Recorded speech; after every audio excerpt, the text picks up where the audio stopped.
This episode is brought to you by AutoFi. Really, the way that SEO works in today's world is you need to anticipate the questions that your potential and current customers are going to be asking and have those answers on your website. That's really all it takes. Hey gang, on this episode of the Dealer Playbook, I'm sitting down with my pal Greg Gifford. He's the COO at SearchLab Digital. We're talking all about SEO Mageddon, SEO Palooza. Stay tuned. Hey buddy, what's going on? How you doing, my friend? It's good to see you, buddy. Can you believe it's already been 5 years since the last time we did this? Has it really? I couldn't remember. 5 years. I didn't remember I'd even been on the show before, but yeah, I mean, that makes sense. It's 5 years seems like never. I mean, yeah. Time flies, man. Especially that's 5 years in digital land. Like pre-COVID and that like year to 2 year gap of just not getting out and seeing people at all makes it really hard to go, oh, it was this long ago that something happened. It's nuts. It's the Thanos snap. Yeah, That's right. what I call really it. is. I got so sick of saying pandemic and COVID, I just started calling it the Thanos snap. Yep. Speaking of comic books, because I see the room you're in, I know you're big into board games, and just before we hit record, I was like, "Are you into comic books?" You're like, "Oh, comic books, all of it." So I have to ask your take, your reaction to Doctor Doom announcement being played by RDJ. I mean, I'm curious to see how they pull it off. Like, where are they going with it, you think?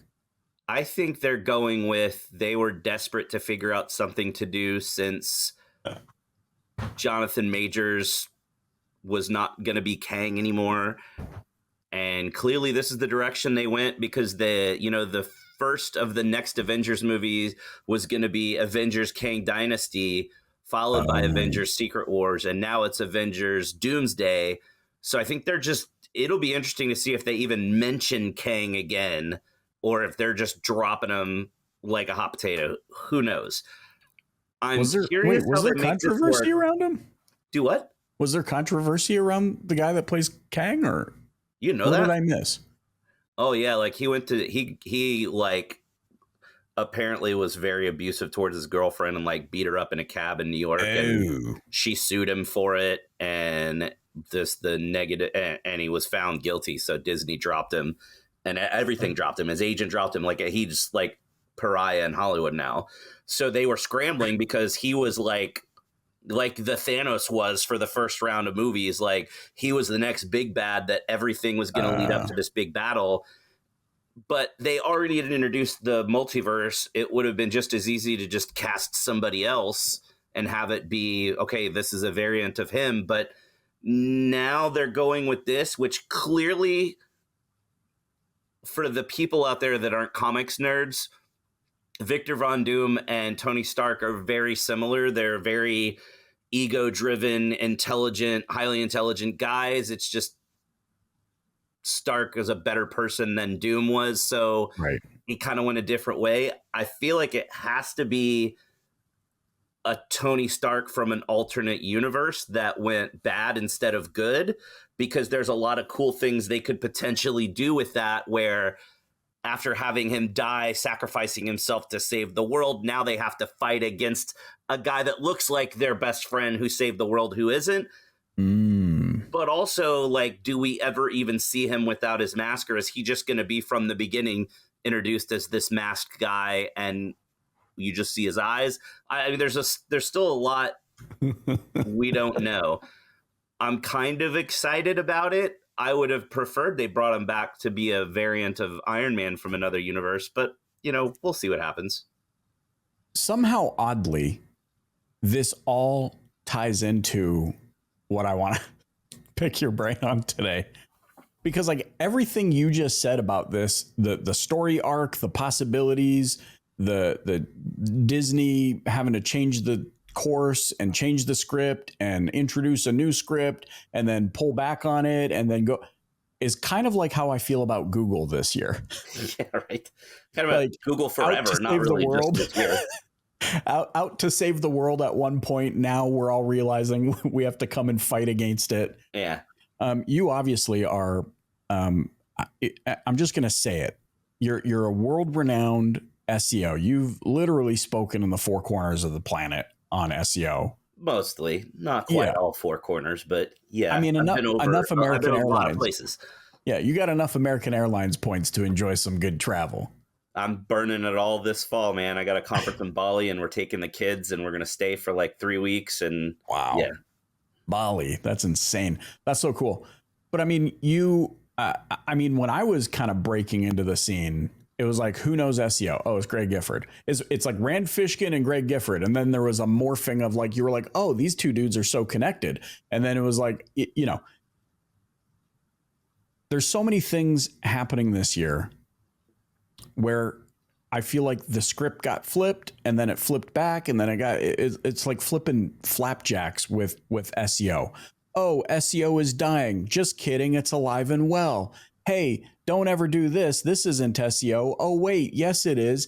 AI in SEO. Don't do it. Do it. There's so many different things. And then leading up to this leaked, document that LinkedIn has had a heyday over. Working at an SEO firm, being in the SEO industry for as long as you have been, what's your take now? We got your reaction to RDJ as Victor Von Doom. What's your reaction to the SEO landscape right now? Honestly, I don't have much of a reaction. It's really been this way forever. Every year, something happens that is going to kill SEO, and it never dies.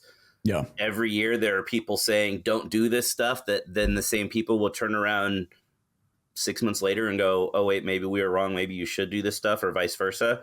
Yeah. It's just, I think this year it's been much more public because of the document leak and because of AI being the big hot thing that everybody's talking about. I think a lot of people are able to see that kind of infighting and back and forth in SEO that's always been there. Yeah. It's just kind of been behind the scenes to the general public. I think now it's a little bit more obvious that stuff is going on. That being said, I mean, it's kind of just the status quo. I mean, I don't really think anything changed. I think the document leak was interesting, but a lot of people took it to mean something that it didn't mean, and a lot of people made conclusions from it that are patently incorrect. Even if you just look at what's there, the stuff that these people are saying is incorrect. But a lot of people took it and said, this is game-changing for SEO. Okay, maybe the people it was game-changing for was all the people that sucked at SEO, but the people that were really good at SEO, it was like, okay. It was not every other really Tuesday. I got to ask you on this because I kind of have, I rarely have a set list of questions that I want to ask, but it's like, how often do I actually, even though we're kind of neighbors, quasi neighbors. I mean, for Texas, it pretty much is neighbor. Is neighbor. Yeah. Based on the size of Texas.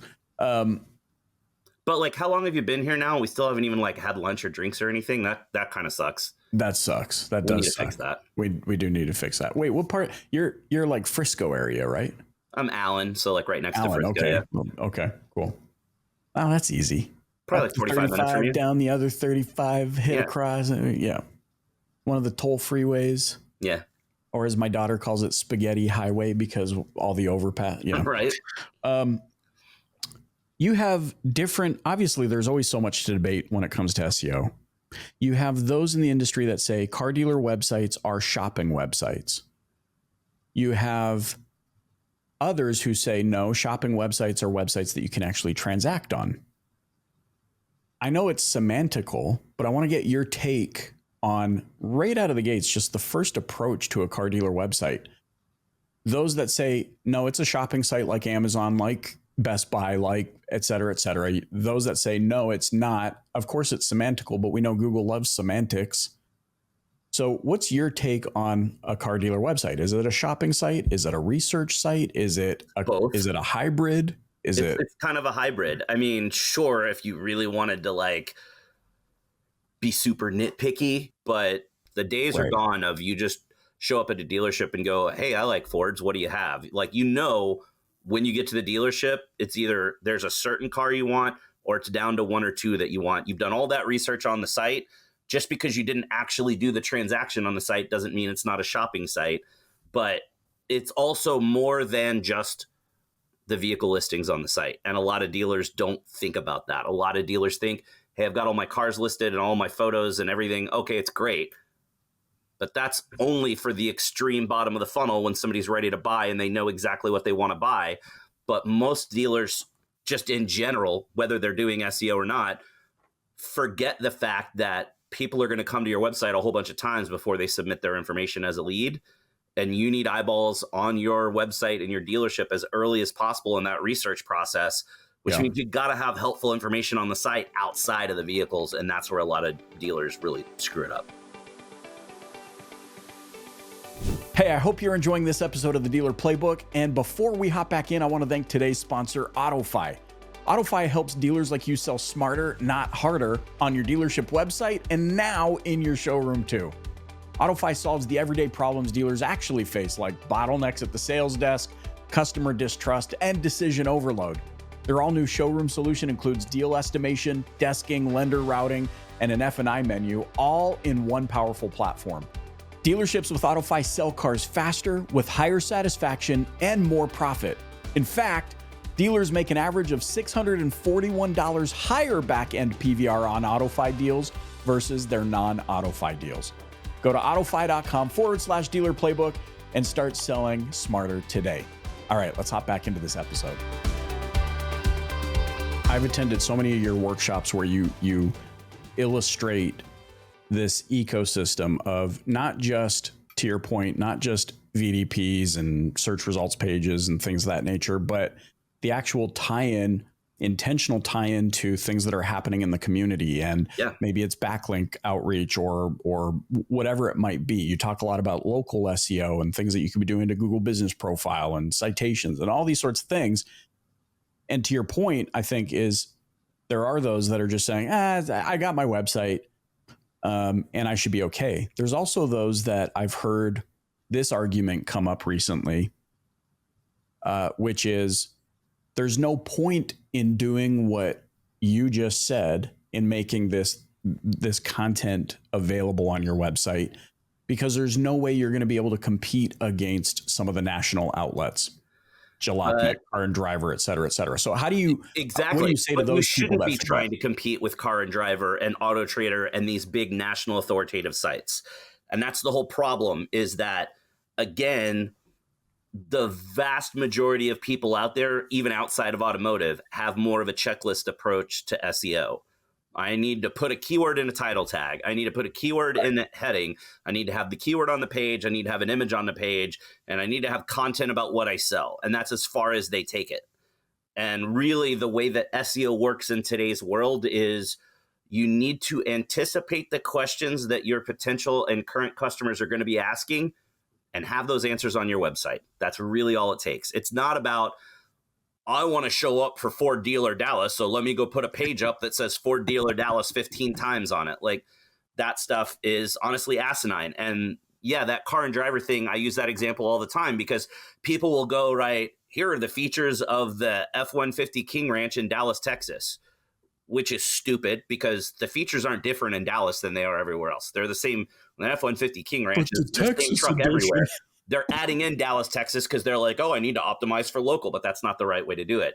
And then again, like you said, Car and Driver or the OEM site is going to outrank you 1,000% of the time because you probably put up 250 to 300 words of BS content just to have that topic on your site versus Car and Driver, which has customer reviews and walkthroughs and expert people that review cars talking about what the benefits and pros and cons of that vehicle are, where you're like, hey, we have this car and it's awesome and it's black and it's got this and okay, come buy from us. And that's all they have. Like, that page doesn't help your customers make a decision. So why is Google going to rank that page?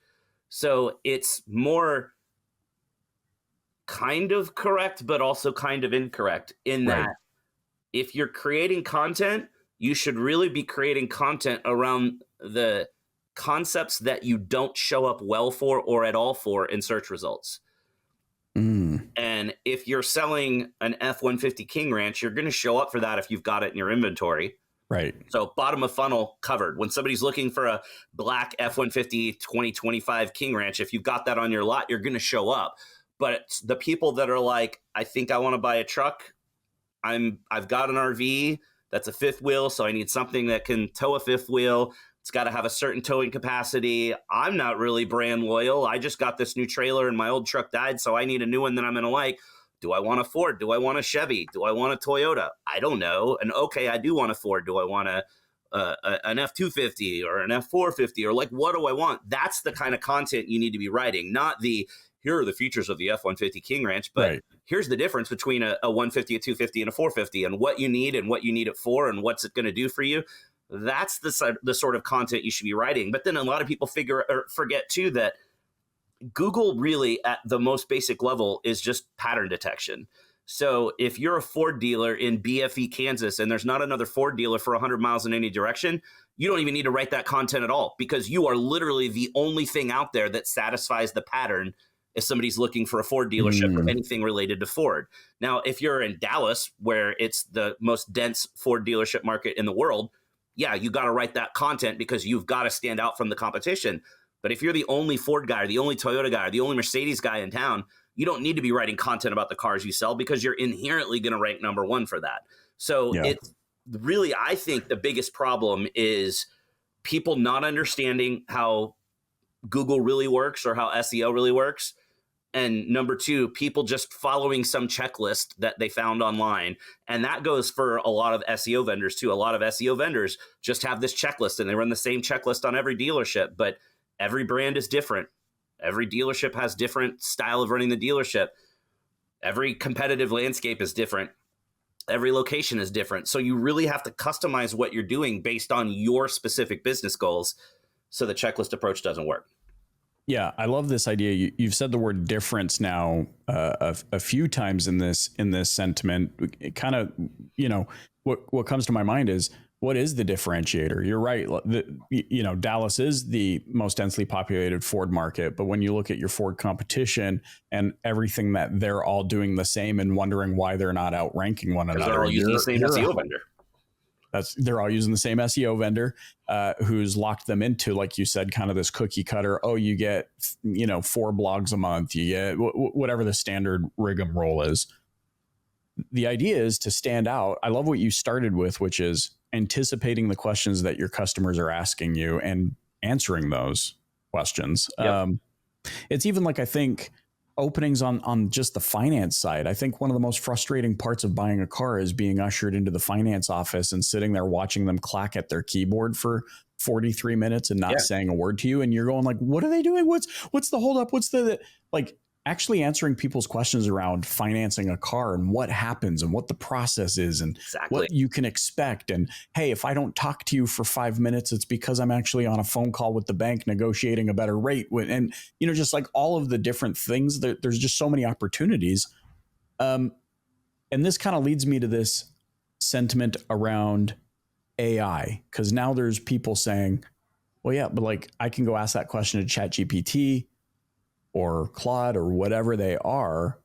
What's your response to that for people that say, oh, like search is going away. Google doesn't know what they're doing anymore. They're scrambling. They added Gemini in. It's not that great, but AI can just give me the response that I need as quickly as possible. What's deficient in that thought process? The deficiency there is the vast majority of the public still doesn't really understand that AI isn't actually AI. Everybody uses the term AI, but it's not AI. It's not artificially intelligent. It is not thinking for itself. All of these systems are large language models, and they are word prediction programs. They say, if I'm writing about this topic and the first word is the, according to the millions and millions of other pieces of content that I've written about this topic, the next most likely word is car. And according to the millions of things that I've read, the next most likely word is dealership. And it's just going to spit out a bunch of word vomit that, sure, linguistically kind of looks okay. But if you really look at it, grammatical structure isn't always correct. There's a lot of hallucination in the things that it says. You'll be like, hey, give me a 500 word blog post on the 2024 Honda Odyssey, and it'll be like, it's got a 250-mile range on a single gallon of gas, which makes zero sense. You can't go 250 miles on a gallon, but it just randomly makes up facts. Right. So people don't really understand that ChatGPT, Claude, Jasper, whatever you're talking about, isn't actually intelligently writing about a topic that it knows about. It's referencing millions of other pieces of previously written content and emulating that content. So it doesn't really know the answer and give you an answer. And that's where most people really screw up. Does that mean you can't use AI to write content? No, you can, but you can't go, hey, AI tool, write a piece of content and go throw it on your website. You still have to put it through human editing. And I don't mean human editing like you read through it and go, yeah, it looks okay. Like you actually have an editor, like a professional editor, fact check and check for grammar and check for spelling and get rid of a lot of the terminology that the AI bots tend to use. And then you can use it. But as far as using ChatGPT or something else as an alternative to Google, it's just not there yet. Like, I don't know if you've tried it, but the answers suck. So, you know, a year and a half ago when everybody was like, oh, now we can start writing AI, all this stuff, Google's going to go away. Oh, no, it's not going away. And then Google released AI overviews. And people were like, oh, it's the death of SEO. No, it's not, because then they pulled the AI overviews back. The only reason Google put the AI overviews out is because Bing put AI overviews into Bing first, and Google didn't want to make it look like Bing was better than them, so they had to rush and do something. And a lot of people don't realize that like 2 years ago, Google was like, we'll never have AI in search results because it's just not there yet. It's not reliable. But then Microsoft came out and released it on Bing, and then Google had to scramble to make up ground so that they could keep their market share. So then they did it too. And they all know that it sucks. And Microsoft knows that it sucks, but they're just putting it out there to look better than Google. So there's a whole lot of infighting in the industry around that stuff. And I think the explosion of all of these AI tools has kind of hurt more people than it's helped because people don't really understand what they're using. Oh, I love this. You know, it's like when you talk about this infighting and just the ecosystem, the political landscape at play, Microsoft does it first. So now they're like, wait a minute, this is where people need to pause and be like, so why do it? And the answer is, because shareholders. Exactly. Google is not your friend. Google is not a free utility. Google is a company that's in business to make money, and people forget that. And Google has an inherent desire to make sure that the search results are awesome, because if the search results on Google sucked, what are you going to do? You're going to bounce and use DuckDuckGo or Bing or Ecosia or Yahoo or one of these other crappy search engines and not Google. But as long as Google search results are fairly decent, I mean, sure, they kind of suck, but they've always kind of sucked. As long as Google search results are pretty good, you're going to keep using Google. And that means 20% of people are still going to click on paid search ads for every query that they do. And Google is going to continue to make billions of dollars. If Google's organic results suck, people won't be on Google clicking on those ads, and Google doesn't make any money. And that's part of the reason they're not rolling out, a full AI-powered search experience, because where do the ads go in that case? You're asking a conversational question, you get a single answer. There's no place for them to put ads. And that's what they have to consider. And that's why you still have ads at the top and ads on the side and ads mixed in the search results, because they still have to make their ad revenue. And if they switch to a full AI-powered search results page, there is no search results page anymore, and they lose their ad revenue. So you got to kind of consider the money. How dare you be so commonsensical about this? I mean, the whole thing is, it's not really that hard to do SEO. It's just people hear from all of these agencies or freelancers, oh, it's really hard and there's a lot of moving pieces and it's going to take forever to get results. And then you start reading articles, and one article will tell you to do something and another article will tell you never to do that one thing because that's really bad. Right. And you'll read something that somebody wrote, and then you'll read something that the same person wrote that's a polar opposite of that, because people aren't really looking at the dates that things are written. There's stuff that I wrote for Search Engine Land 10 years ago that doesn't work anymore, but Search Engine Land still has it up and people can still find it. And there's so much incorrect information. There's so much outdated information. There's a lot of complex moving pieces, and a lot of people are just like, Yeah, I don't really know. I just have to pick who to trust. And then specifically in automotive, you talk to us, we're going to give you an answer of how SEO works. You talk to a different vendor, they're going to give you a different answer. You talk to another vendor, they're going to give you a different answer. You talk to a vendor that's in the OEM approved program through Shift Digital or Ford Direct or whatever, they're going to give you another answer, but you can be sure that answer is going to be wrong. So it's how do you know what to do? And sure, everybody's going to say, well, I'm right. But that's why I try, and you've seen me do this over the years at NADA and Digital Dealer and whatnot. I always try to break things down to really simple concepts, because anybody can get up there on stage and go, this is how it works. Do this, this, this, and this. Right. But I try to get at the why, not just the how. Because if you're just doing the how, then people just leave with another checklist that might work for a couple of months or up to a year. But at some point, that checklist starts to break down and it's not going to apply anymore to how the algorithm currently works. So I try to give those simple concepts, like I said a few minutes ago, that Google is really just pattern detection. You got to think about these really simple concepts to understand how Google works that will never change.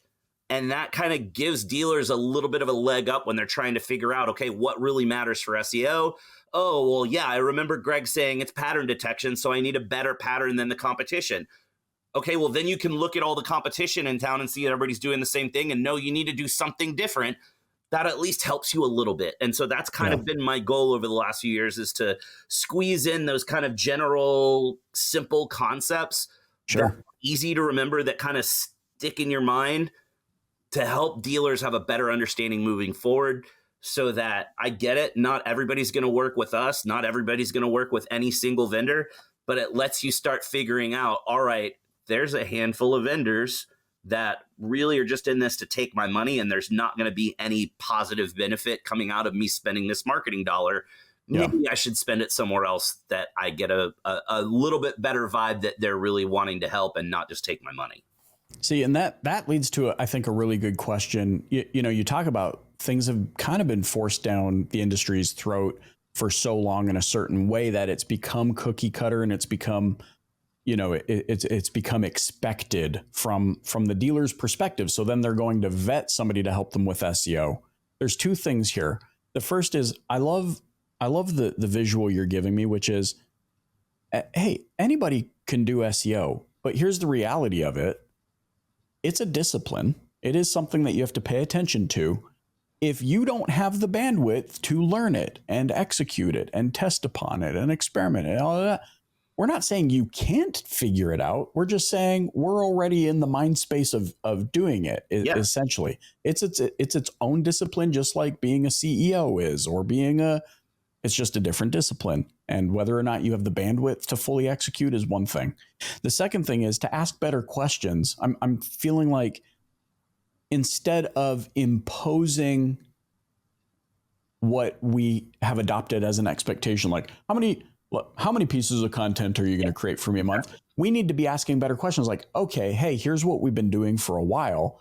What would you propose that is different, that will help us stand out? And to your point, asking that why, and why is that important, or why should we do that? Or I think the dealer asking better questions of whoever they're looking to, right? You should be able to ask your provider why you got a certain piece of content, because most of the providers are just going to give you content and you don't know what's coming until it just shows up.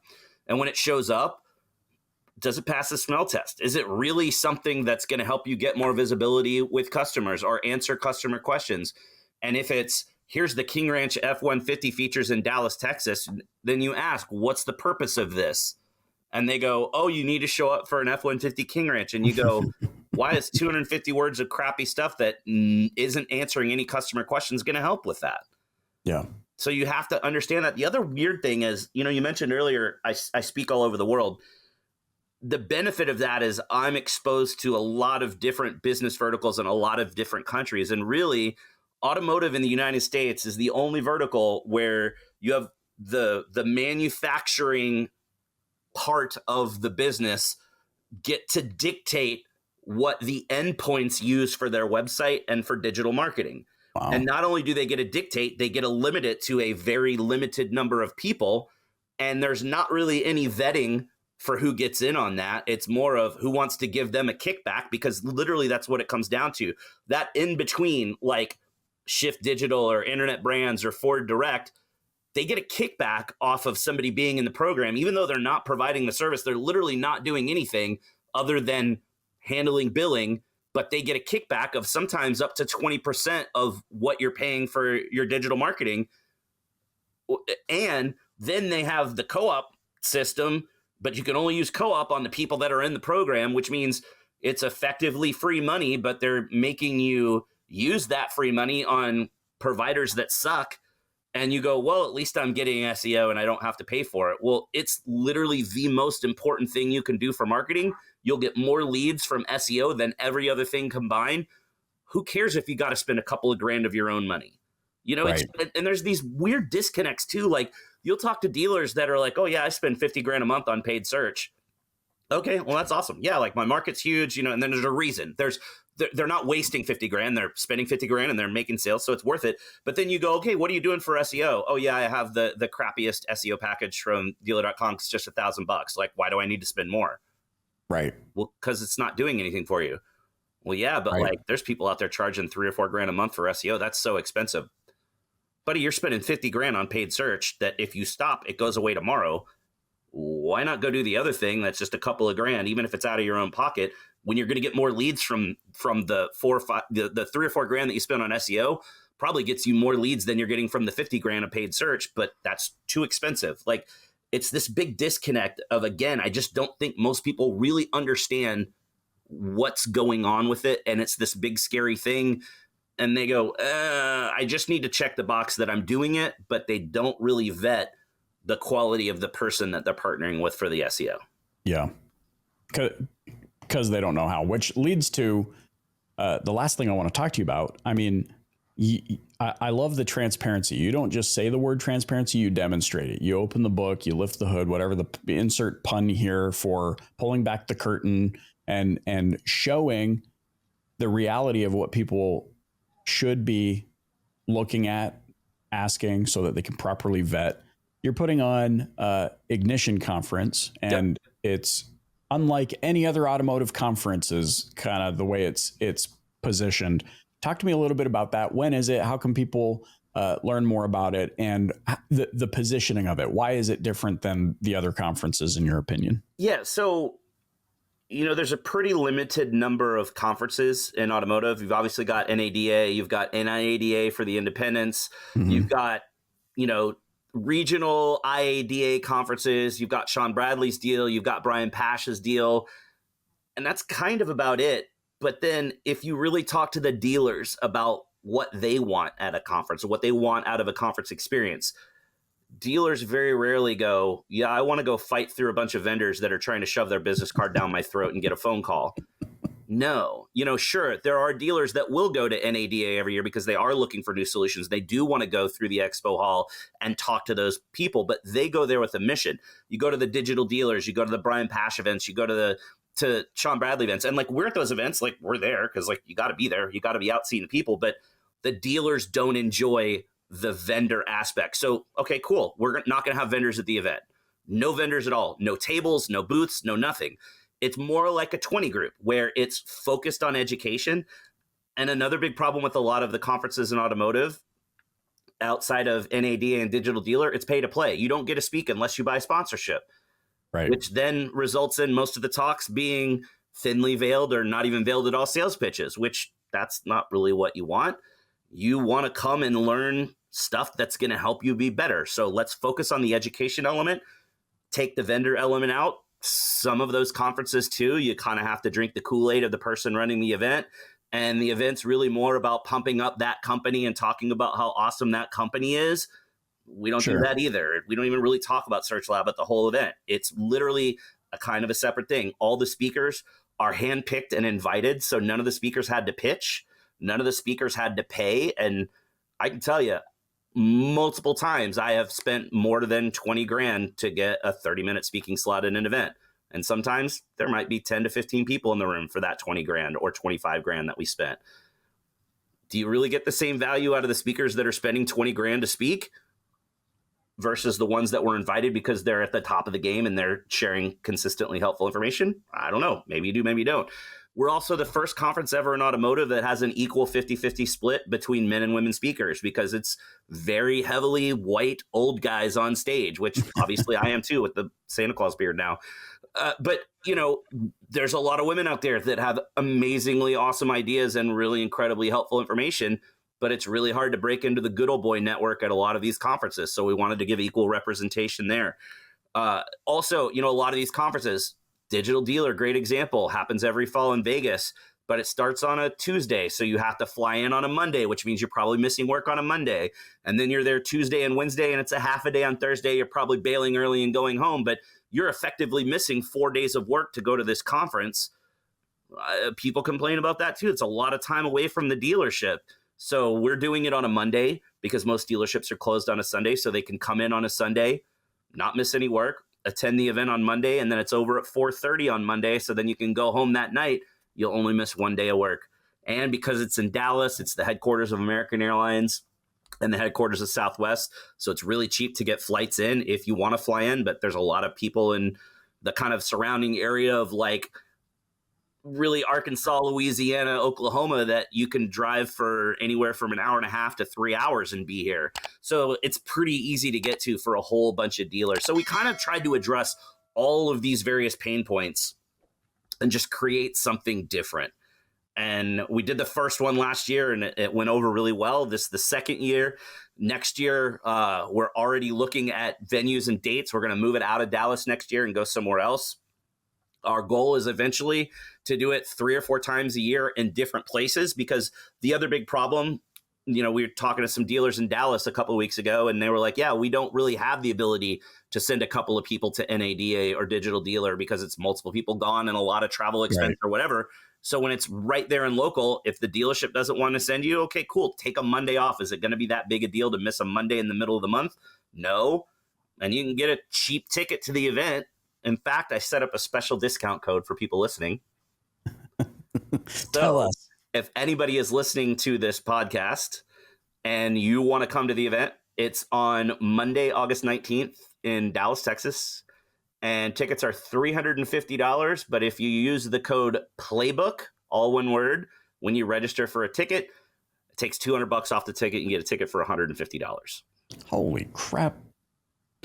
I love it, man. This is going to be fun. All the top minds. It's George Nenny, Bobby Heron, Subi Ghosh, you, Sean Rains, me, like a ton of awesome speakers. So it's top level stuff. It's intimate and small. Like we specifically keep it to a smaller group. So it's more like kind of like a 20 group, great food, cool venue. Like it's just a really kind of refreshing take on automotive conferences. It's going to be a blast, man. Monday, August 19th, use the discount code Playbook to come and join us. It's going to be just a complete blast. I'm excited to be there with you guys. Greg, man, thanks so much for joining me on the Dealer Playbook. Hey, thanks for having me on. Again, I thought it was my first time, but I'd forgotten because it'd been so long. It's so long. Hopefully it won't be another 5 years before the next time. No, but if it is, then I need your beard to like just really be down here. Dude, this is terminal length for me. Something that a lot of people don't realize is every dude has a thing called terminal length on your beard. And that is, if you don't trim it at all, that's the length that you get and it won't go any further. This is terminal length for me. I would go down like ZZ Top style if I could, but this is it. It doesn't go anymore. But it's pretty epic still. All right, man. Been a blast. Thank you so much. Yeah, thanks, man. Hey, thanks for listening to the Dealer Playbook podcast. If you enjoyed tuning in, please subscribe, share, and hit that like button. You can also join us and the DPB community on social media. Check back next week for a new Dealer Playbook episode. Thanks so much for joining.